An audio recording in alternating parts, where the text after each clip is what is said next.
2010년 6월 어느 금요일 밤 저는 후배의 보고서에서 치명적인 오류를 발견했습니다.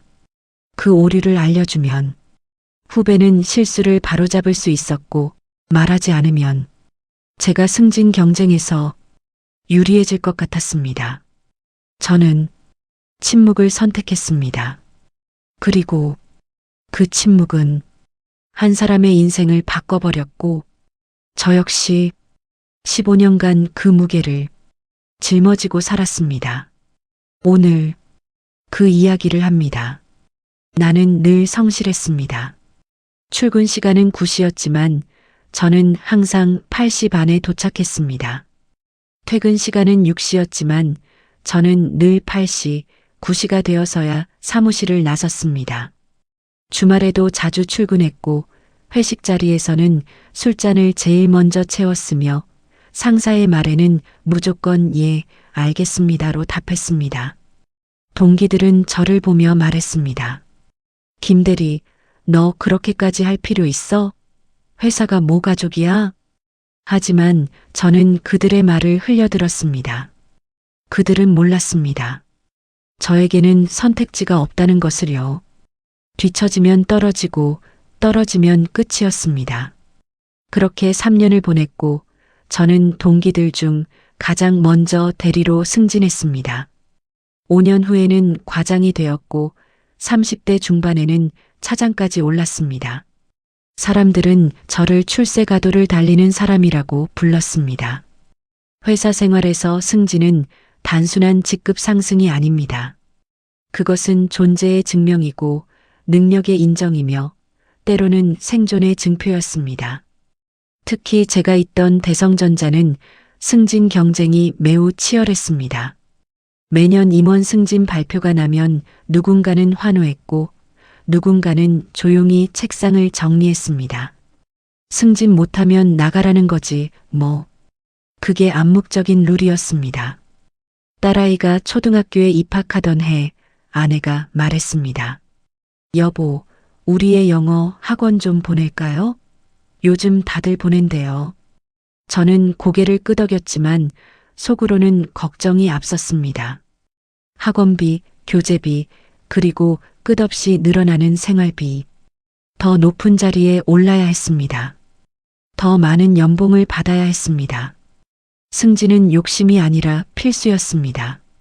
그 시절 회사에는 나와 비슷한 사람이 하나 더 있었습니다. 이진수 차장. 나보다 3살 어렸고 일도 잘했고 무엇보다 같은 부서에서 승진 경쟁을 하고 있던 후배였습니다. 처음 그를 만난 건 제가 과장으로 승진하고 얼마 안 된 시점이었습니다. 그는 신입사원으로 우리 팀에 배치되었습니다. 안녕하십니까? 이진수입니다. 첫인상은 나쁘지 않았습니다. 밝고 예의 바르고 열정적이었습니다. 그런데 시간이 지나면서 저는 그가 저와 비슷하다는 걸 눈치챘습니다. 항상 일찍 출근하고 늦게 퇴근하고 보고서는 완벽하게 작성했습니다. 상사에게는 절대 토를 달지 않았고 회식 자리에서는 분위기를 주도했습니다. 마치 젊은 시절의 저를 보는 것 같았습니다. 그리고 그게 불편했습니다. 처음 몇 년간은 괜찮았습니다. 저는 과장이었고 그는 사원이었으니까요. 하지만 그가 빠르게 승진하기 시작하면서 분위기가 달라졌습니다. 3년 만에 대리, 5년 만에 과장, 그리고 8년 차에 차장까지 올랐습니다. 그때 저는 부장 승진을 앞두고 있었습니다. 문제는 부장 승진 TO가 하나뿐이라는 것이었습니다. 우리 부서에서는 저와 이진수 차장, 둘 중 한 명만 올라갈 수 있었습니다. 그때부터였습니다. 우리는 겉으로는 웃으며 인사했지만 속으로는 서로를 의식하고 있었습니다. 회의 시간에 그가 발표하면 저는 그의 논리에 허점이 없는지 귀를 쫑긋 세웠습니다. 제가 보고서를 제출하면 그는 제 자료를 꼼꼼히 검토했습니다. 점심시간에 마주치면 서로 가볍게 웃으며 인사했지만 그 웃음 뒤에는 긴장이 숨어 있었습니다. 김 차장님, 요즘 프로젝트 어떠세요? 잘 진행되고 있어요. 이 차장은요? 저도 순조롭습니다. 그 대화는 정보 수집이었고 견제였습니다. 그땐 그게 당연하다고 생각했습니다.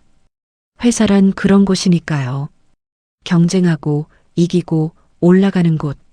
누군가는 떨어지고 누군가는 남는 곳. 저는 남는 쪽이 되어야 했습니다.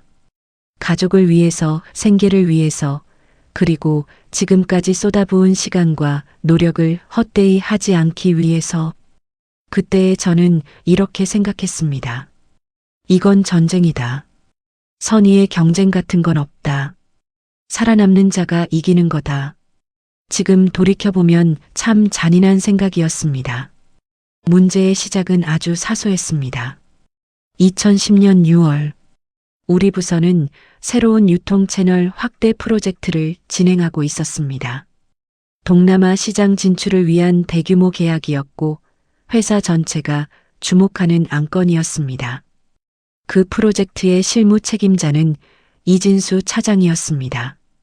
그는 몇 달간 밤을 새워가며 시장 조사를 했고 현지 업체들과 미팅을 반복했으며 방대한 양의 보고서를 작성했습니다.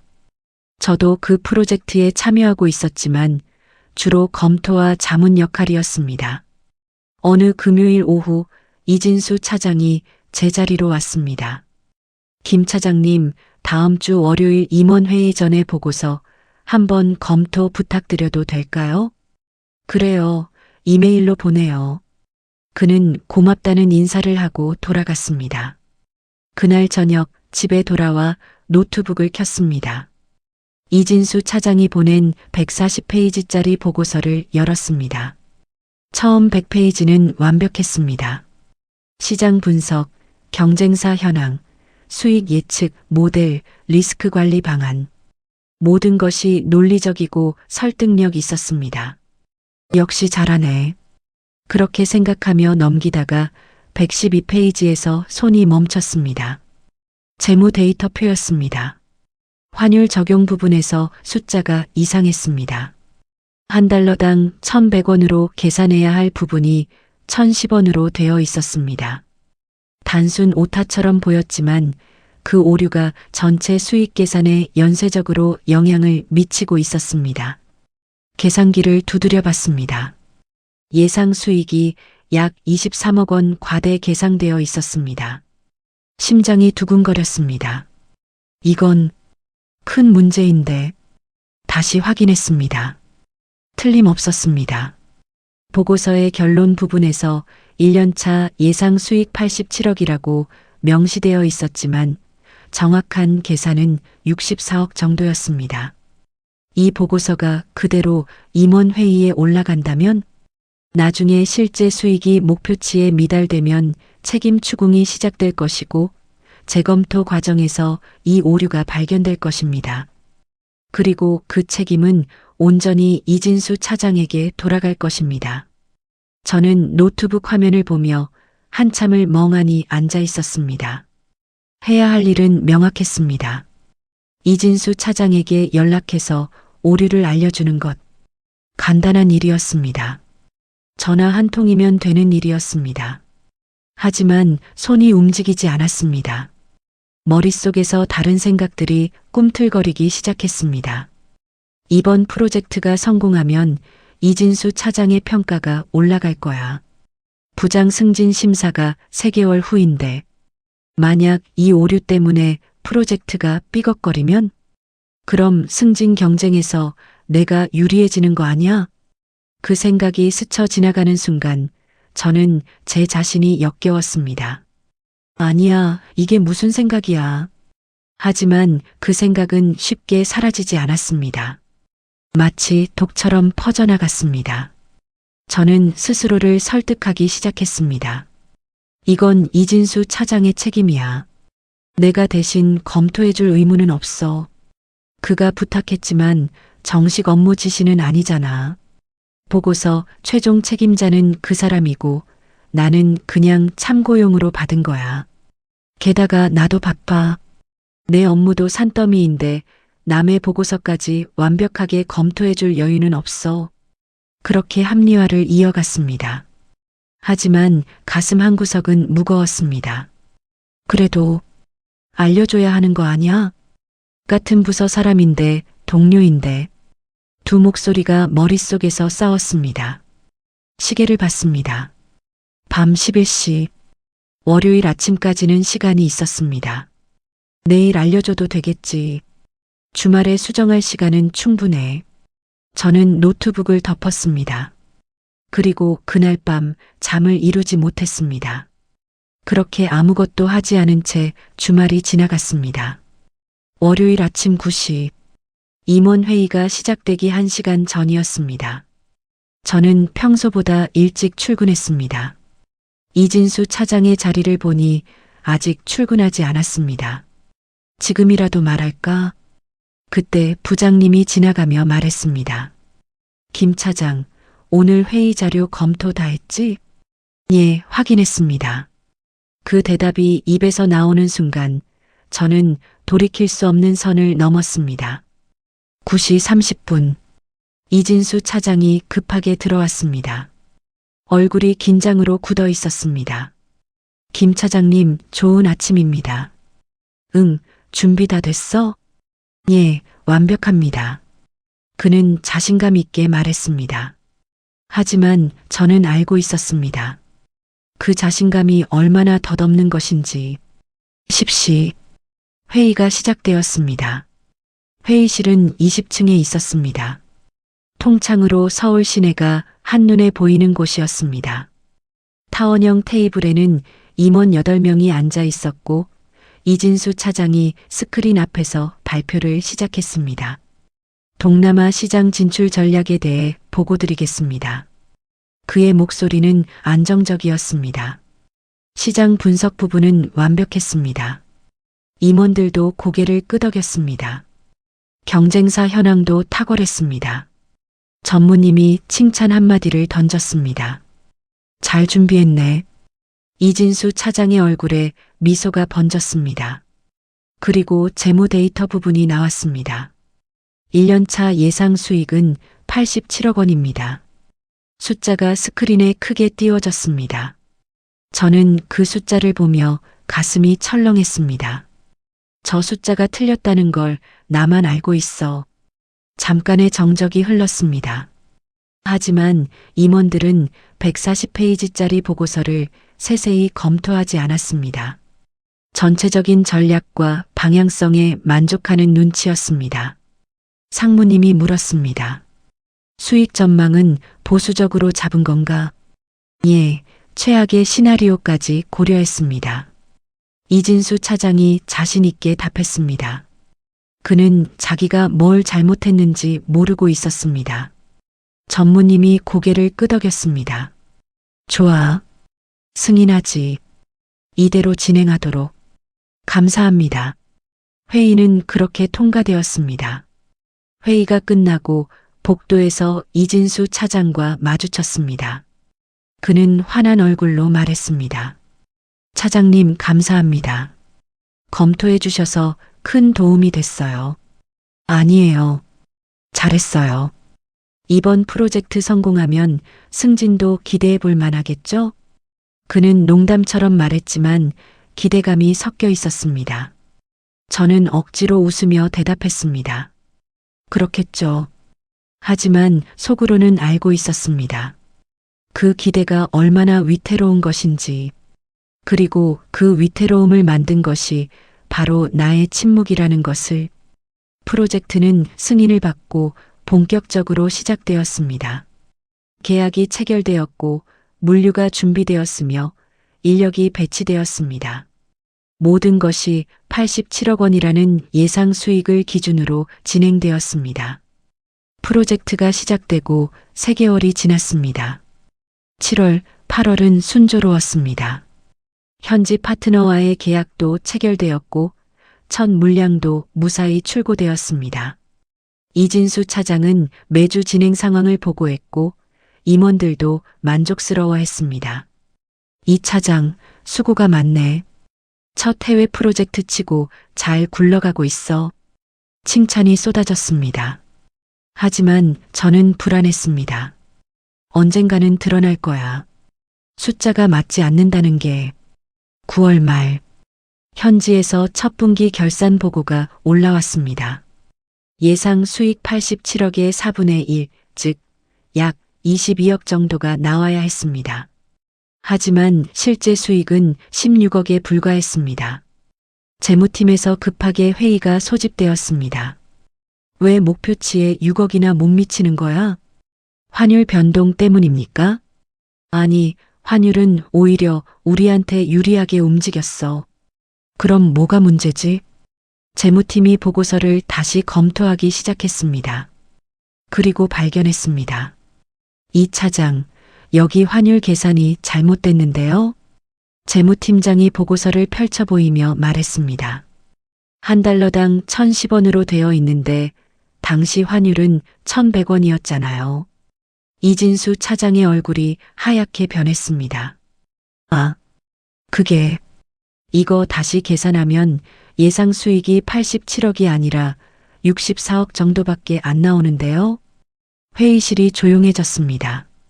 그럼 처음부터 과대 계상된 수익으로 프로젝트를 진행한 거잖아. 이미 87억 기준으로 창고 임대, 물류 계약, 인력 채용 다 했는데 손실이 얼마나 나는 거야? 재무팀이 급하게 계산기를 두드렸습니다. 약 28억 원 정도 손실입니다. 28억? 그 숫자가 회의실에 떨어졌습니다. 10월 초 외부 감사가 시작되었습니다. 정기 감사였지만 동남아 프로젝트의 손실이 주요 감사 대상이 되었습니다. 감사팀은 냉정했습니다. 초기 기획 단계의 재무 데이터에 중대한 오류가 있었습니다. 이로 인해 전체 프로젝트가 잘못된 전제 위에서 진행되었습니다. 책임 소재를 명확히 해야 합니다. 11월 이진수 차장이 임원회의에 소환되었습니다. 저도 참석했습니다. 프로젝트 검토자 자격이었습니다. 회의실은 냉랭했습니다. 전무님이 차갑게 물었습니다. 이 차장, 이 문제에 대해 어떻게 생각하나? 죄송합니다. 제 불찰입니다. 불찰? 28억 손실이 불찰로 끝날 문제인가? 처음 보고서부터 틀렸고 그로 인해 전체 프로젝트가 잘못된 방향으로 갔어. 이게 차장이 할 일인가? 이진수 차장은 아무 말도 하지 못했습니다. 그때 상무님이 저를 봤습니다. 김 차장, 자네는 검토 과정에서 이 문제를 못 봤나? 다시 한번 저에게 기회가 왔습니다. 지금이라도 말할까? 처음 보고서에서 오류를 발견했었다고. 하지만 말하지 않았다고. 하지만 저는 또다시 입을 열지 못했습니다. 일부만 검토했습니다. 전체 프로젝트 책임은 이 차장에게 있었고 저는 보조 역할이었습니다. 비겁한 대답이었습니다. 12월 중순 인사팀장이 이진수 차장을 불렀습니다. 이 차장, 회사 입장에서는 이번 사태의 책임을 물을 수밖에 없습니다. 명예퇴직을 권고합니다. 퇴직금은 규정대로 지급하겠습니다. 권고사직? 사실상 해고나 다름없었습니다. 이진수 차장은 항변하지 않았습니다. 알겠습니다. 그는 그렇게 짧게 대답했습니다. 12월 23일 이진수 차장의 마지막 출근일이었습니다. 그는 아침 일찍 와서 조용히 짐을 쌌습니다. 12년 동안 쌓아온 것들, 책, 파일, 액자, 머그컵, 작은 화분. 그 모든 것이 박스 3개에 담겼습니다. 저는 자리에 앉아 그 모습을 멀리서 지켜봤습니다. 다가가야 할까요? 위로의 말이라도 건네야 할까요? 하지만 발이 떨어지지 않았습니다. 오후 3시쯤 그가 박스를 들고 사무실을 나가려는데 우리 눈이 마주쳤습니다. 그는 저를 보며 걸음을 멈췄습니다. 그리고 천천히 다가왔습니다. 차장님, 응. 그동안 감사했습니다. 많이 배웠습니다. 그는 깊게 고개를 숙였습니다. 그 인사가 고마움이었는지, 미안함이었는지, 원망이었는지 지금도 모르겠습니다. 저는 아무 말도 하지 못했습니다. 그저 고개를 끄덕이는 것이 전부였습니다. 그가 돌아서서 엘리베이터로 향했습니다. 엘리베이터 문이 닫혔습니다. 그리고 그는 사라졌습니다. 이듬해 1월, 인사 발표가 났습니다. 저는 부장으로 승진했습니다. 프로젝트 혼란 속에서도 안정적으로 부서를 이끌었다는 평가를 받았습니다. 축하 인사가 쏟아졌습니다. 김 부장님 축하드립니다. 고생 많으셨습니다. 사람들은 웃으며 악수를 청했습니다. 하지만 저는 웃을 수 없었습니다. 승진 발표를 받고 집으로 돌아오는 길, 차 안에서 혼자 앉아 있는데 눈물이 났습니다. 왜 우는지 저도 몰랐습니다. 사람들은 저를 성공한 사람이라고 불렀습니다. 부장 승진 이후 3년 만에 임원이 되었고 5년 후에는 상무까지 올랐습니다. 연봉은 몇 배로 올랐고 집도 강남으로 옮겼으며 아이들은 좋은 대학에 진학했습니다. 누가 봐도 성공한 삶이었습니다. 회식 자리에서 후배들이 물었습니다. 부장님, 성공 비결이 뭐예요? 저는 웃으며 대답했습니다. 성실함이죠. 그냥 열심히 하면 돼요. 하지만 속으로는 다른 답이 떠올랐습니다. 침묵. 때로는 말하지 않는 것. 경쟁자의 실수를 외면하는 것. 그게 진짜 비결이었습니다. 승진한 지 2년쯤 지났을 때였습니다. 주말에 가족들과 백화점에 갔다가 우연히 그를 봤습니다. 이진수. 그는 유아용품 매장 앞에 서 있었습니다. 아내와 어린아이를 데리고 있었습니다. 살이 많이 빠져 보였고 옷차림도 예전과 달랐습니다. 그를 보는 순간 저는 본능적으로 몸을 숨겼습니다. 기둥 뒤로 몸을 피했습니다. 비겁했습니다. 하지만 마주칠 용기가 없었습니다. 무슨 얼굴로 그를 봐야 할까요? 시간이 지날수록 죄책감은 더 무거워졌습니다. 처음에는 어쩔 수 없었다고 스스로를 위로했습니다. 회사 생활이 원래 그런 거야. 누구나 살아남기 위해 선택을 하는 거야. 하지만 점점 그런 변명들이 공허하게 느껴졌습니다. 특히 후배들에게 조언할 때였습니다. 정직하게 일하세요. 동료를 배려하세요. 팀워크가 중요합니다. 그런 말을 할 때마다 제 자신이 위선자처럼 느껴졌습니다. 퇴직을 2주 앞둔 어느 목요일 오후였습니다. 은행에 업무를 보러 갔다가 그를 다시 만났습니다. 이진수, 14년 만에 재회였습니다. 우리는 잠시 서로를 바라보다 조용히 인사를 나눴습니다. 선배님, 오랜만입니다. 그 한마디에 나는 과거로 되돌아간 것 같았습니다. 하지만 그의 눈빛은 내가 기억하던 그때와는 달랐습니다. 경쟁도 초조함도 보이지 않았습니다. 이 차장, 아니, 이진수 씨, 오랜만이네요. 그는 시간이 있냐고 물었고 저는 고개를 끄덕였습니다. 은행 건너편 작은 카페에 앉았습니다. 요즘 뭐 하세요? 저는 조심스럽게 물었습니다. 작은 사업을 하고 있습니다. IT 컨설팅 쪽이에요. 아, 그렇군요. 큰 성공은 아니지만 먹고 사는 데는 부족함 없고요. 무엇보다 제 결정으로 하루를 살아간다는 게 좋습니다. 그는 담담하게 말했습니다. 저는 그 말을 들으며 복잡한 감정이 밀려왔습니다. 한참을 이야기하다가 그가 먼저 말을 꺼냈습니다. 선배님, 그때 일 기억하세요? 심장이 쿵 내려앉았습니다. 응. 처음 몇 년은 정말 힘들었습니다. 선배님을 많이 원망했어요. 왜 그때 말씀해주지 않으셨을까? 분명 보고서를 검토하셨을 텐데, 오류를 아셨을 텐데. 저는 아무 말도 할 수 없었습니다. 잠시 침묵이 흐른 뒤 그가 다시 말했습니다. 그런데요, 시간이 지나고 보니 그건 제 탓이더라고요. 뭐, 제가 쓴 보고서였고, 제가 확인하지 않은 숫자였으니까요. 누구를 탓할 일은 아니었죠. 선배님이 말씀해 주셨으면 좋았겠지만, 그건 선배님 책임은 아니잖아요. 제가 완벽하게 했어야 하는 일이었는데, 그의 말은 용서처럼 들렸지만, 동시에 체념처럼도 느껴졌습니다. 저는 그때 비로소 말했습니다. 미안해요. 그때 나는 알고 있었어요. 오류를. 금요일 밤에 보고서를 보고 알았어요. 주말 내내 말할까 말까 고민했고, 결국 말하지 않았죠. 침묵이 흘렀습니다. 그는 잠시 커피잔을 내려다보더니 고개를 들어 저를 봤습니다. 그 선택 때문에 많이 힘드셨겠네요. 뭐, 얼굴에 다 써 있어요, 선배님. 그때 일이 평생 짐이 되셨을 거예요. 저는 눈물이 날 것 같았습니다. 그는 조용히 말을 이었습니다.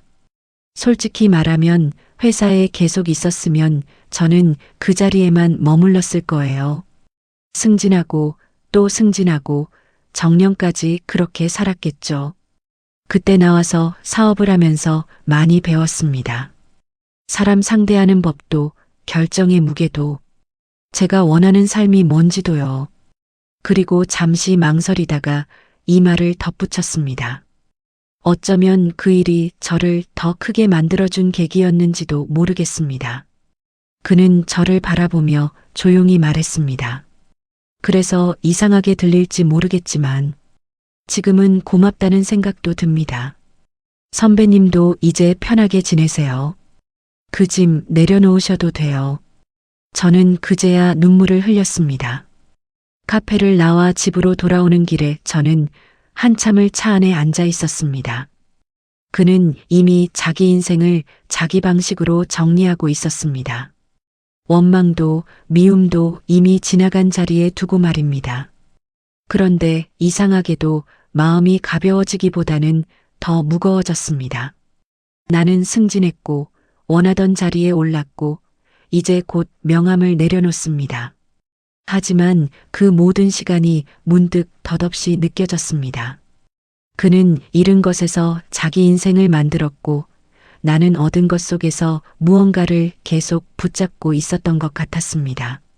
37년을 달려왔는데 무엇을 위해 달렸을까요? 가족을 위해서? 맞습니다. 성공을 위해서? 그것도 맞습니다. 하지만 그 과정에서 잃은 것들은요? 양심, 평온, 그리고 밤에 편히 잠드는 것. 이제야 알 것 같습니다. 인생에서 누가 더 잘 살았는지는 직함으로도 성과로도 정해지지 않는다는 것을요. 그는 회사를 떠났지만 자유를 얻었고 저는 승진했지만 짐을 얻었습니다. 누가 이긴 걸까요?